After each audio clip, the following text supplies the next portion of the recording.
শরীয়তের রশি তার গলায় থাকবে। শারে আলাইহিস সালাম যেদিকে টানবে, তাকে যে দিকে যাওয়ার জন্য নির্দেশ দিয়েছে, যে দিকে যাওয়ার জন্য বারণ করেছে, সে ঠিক টেপাতে সেই কাজগুলো করবে, তাহলে সে পরিপূর্ণ মুসলিম। তো কোরবানির শিক্ষা এটাই। ইব্রাহিম আলাইহিস সালামকে যেরকম পরীক্ষা করেছেন, হযরত ইসমাঈল আলা নবিয়িনা আলাইহিস সালাতু ওয়াস সালামকেও আল্লাহ তাআলা পরীক্ষা করেছেন। যে সে যে 2-4 বছরের বালক এরকম না, অবুঝ না, বরং একটা বয়স উপনীত হয়েছে, বুঝার মতো বয়স হয়েছে। ফালাম্মা বালাগা মাহুস সায়া ক্বালা ইয়া বুনাইয়া ইন্নী আরা ফিল মানামি আন্নী আযবাহুক ফানজুর মাযা তারা।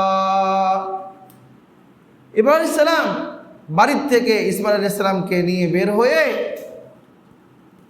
মিনায় যাওয়ার পথে তার মতামতটা জানতে চাইছে।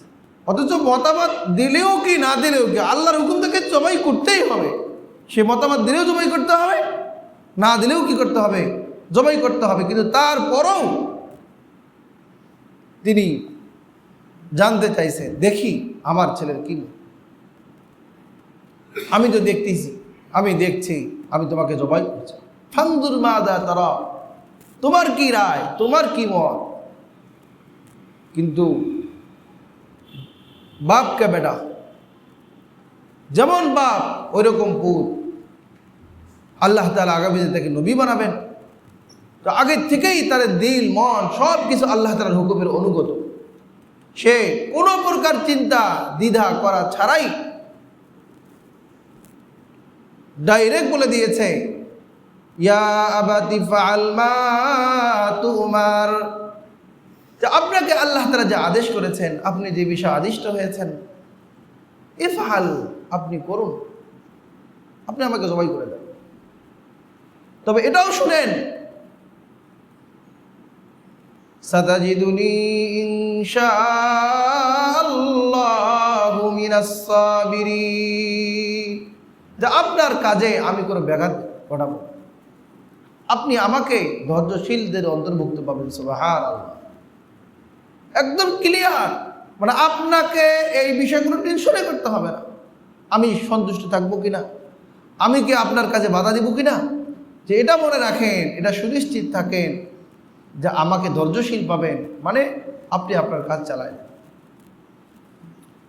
আজকে প্রত্যেকেই আমরা নিজের বুকে হাত দিয়ে বলি যে এই মানসিকতাকে আমার মধ্যে তৈরি হয়েছে। আজকে যদি আমার সন্তানকে জবাই করার নির্দেশ আসতো,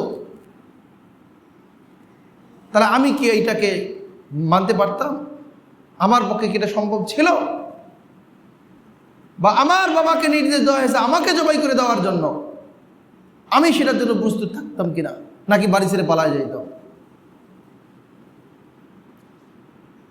যে এই জিজ্ঞাসাটা আমার মধ্যে করা দরকার, যে এইটা আমি তখনই বলতে পারবো, বুক ফুলে বলতে পারবো, যখন আমি শরীয়তের অন্যান্য বিধানগুলো নির্দ্বিধায়, কোনো প্রকার চুচেরা, কোনো প্রকার প্রশ্ন, কোনো প্রকার অলসতা করা ছাড়াই যখন পরিপূর্ণ আমি মানতেছি, তখন আমি মুখ দিয়ে বলতে পারবো যে হ্যাঁ, আমাকে যদি জবাই করার জন্য নির্দেশ দেওয়া হতো, তারপরেও আমি ইসমাঈলের মতো কি থাকতাম, আমার বাবাকে বলতাম যে বাবা আপনি আল্লাহর হুকুম পালন করেন।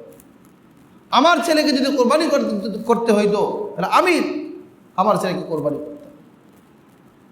এইটা তখনই বলতে পারবো যখন আমি আল্লাহ তাআলার কোরবানি ছাড়া অন্য বিধানগুলো আছে, সেগুলো আমি পুঙ্খানুপুঙ্খ পালন করি,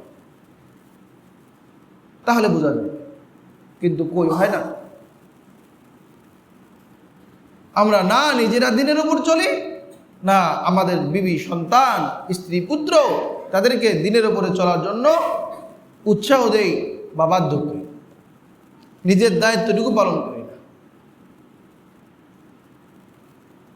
আজকে এই গরু ক্রয় বিক্রয় নিয়ে যে পরিমাণ মানুষের মধ্যে আনন্দ, উৎফুল্লতা, সানন্দে বাজারে যাচ্ছে কেনাকাটা করতে,